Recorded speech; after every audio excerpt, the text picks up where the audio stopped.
நாவு தான் இதுக்கு கீ. சொன்னால் சிலர் சொல்கிறாங்க, என்னையா இவ்வளோ விவகாரத்தை இவ்வளோ பெருசாக்குறீங்க, இவ்வளோ நாவு அதை எடுத்து இவ்வளோ பெருசாக்கி இதுக்கு ஒரு இவ்வளோ பெரிய பிரசங்கம் பண்ணணுமா, இது இத்தினோண்டு விவகாரம், இது என்ன பண்ண போகுது நம்மளை இது ஒன்றும் பண்ணாதுங்க. இதுதான் விஷயமே. பைபிளில் இதைத்தான் சொல்லியிருக்குது. விசுவாசம் மேலேயே கூட போயிருக்கும். அந்த விசுவாசம் வேலை செய்கிறதுக்கே இதுதான் தூண்டுகோலாக இருக்கிறது. அந்த விசுவாசத்தை வேலை செய்ய வைக்கிறதே இந்த நாவு தான் என்பதை காட்ட விரும்புகிறேன்.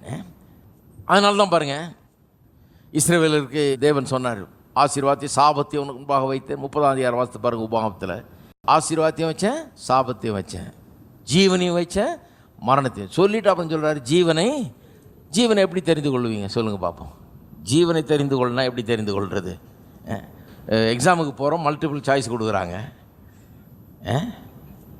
அப்போ நமக்கு டியூஷன் எடுக்கிற வாத்தியார் சொல்லித்தரப்பா, இப்படி வரும்போது இதை தெரிஞ்சுக்கொள், இதுதான் பதில், இதை தெரிஞ்சுக்கொள்கிறாரு. தெரிஞ்சுக்கொள்கிறோம்.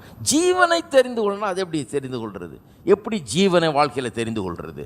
நான் சொல்கிறேன், ஜீவ வார்த்தைகளை தெரிந்து கொள்ளுங்கள். வார்த்தையை தெரிந்து கொள்வது மூலமாக தான் ஜீவனை தெரிந்து. எப்படி சாபத்தை தெரிந்து கொள்கிறோம்? சாப வார்த்தைகள் மூலமாக தான் சாபத்தை எடுத்துக்கொள்கிறோம். எப்படி ஆசீர்வாதத்தை எடுத்துக்கிறோம்? ஆசீர்வாதத்தின் வார்த்தைகள் மூலமாக தான் ஆசீர்வாதத்தை எடுத்துக்கொள்கிறோம். எப்படி மரணத்தை எடுத்துக்கிறோம்? மரணத்தை பேசி பேசி தான் எடுத்துக்கிறோம். எப்படி கவலை எடுத்துக்கிறோம்? கவலையை பேசி பேசி தான் எல்லாமே இப்படி தான் பாருங்கள். வேதம் எவ்வளோ முக்கியத்துவம் கொடுக்குறதுங்கிறத பாருங்கள். ஏன்னா சிலருக்கு என்ன கேள்வினா, என்னையா மனுஷனை கடவுள் உண்டாக்குனார், உண்டாக்கிட்டு எல்லாத்தையும் இந்த நாக்கிலையாக வச்சுட்டார் எல்லாத்தையும் அப்படின்றாங்க. என்ன பண்ணுறது? அவர் இந்த நாக்கை வச்சு தான் எல்லாத்தையுமே உண்டாக்குனார். சொல்லி சொல்லி தான் எல்லாத்தையுமே உண்டாக்குனார். வார்த்தையினால தான் எல்லாத்தையும் உண்டாக்குனார். என்ன பண்ணிட்டார்? மனுஷனையும் அவருடைய சாயலிலே உண்டாக்கி நம்மளையும் சொல்லி சொல்லி உண்டாக்குறாளா வைத்து விட்டார், வச்சுட்டார். பாவம் வந்த பிறகு என்ன ஆச்சு தெரியுமா? அந்த நாக்குக்கு, இந்த நாக்கு என்ன ஆயிடுச்சுன்னா, இப்போ நிறைய தீமையை பிறப்பிக்கக்கூடிய ஒரு நாக்காக மாறிடுச்சு. நன்மை கொஞ்சமாக வருது, தீமை ரொம்ப அதிகமாக வருது.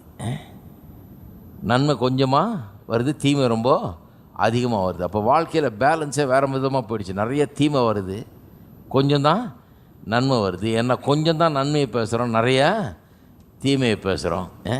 சும்மா ஒன்றும் இல்லை, டிவி ஆன் பண்ணி பாருங்கள், நியூஸுன்னு பாருங்கள். ஏதாவது நல்லது நியூஸாக சொல்கிறாங்களா? ஏன்னா நல்லது நியூஸாக சொன்னால் யார் கேட்க போகிறா? கேட்குறவங்க புத்தி அப்படி தான் இருக்குது பாருங்கள். எல்லாம் நல்லா போகுதுன்னா யாரும் கேட்க மாட்டான். ஏதாவது சென்சேஷனலாக, இவர் இப்படி பண்ணிட்டார், இவர் மாட்டினார், அவர் பிடிச்சாங்க, இவர் பாரு பாரு நல்லா பாரு, ஏதாவது பிரச்சனை வரணும், இங்கே அடித்தாங்க, இங்கே பிடிச்சாங்க, கொன்னாங்க அப்படின்ன உடனே எல்லா அட்டென்ஷனாக அங்கே போகுது. எப்படி இருக்கு?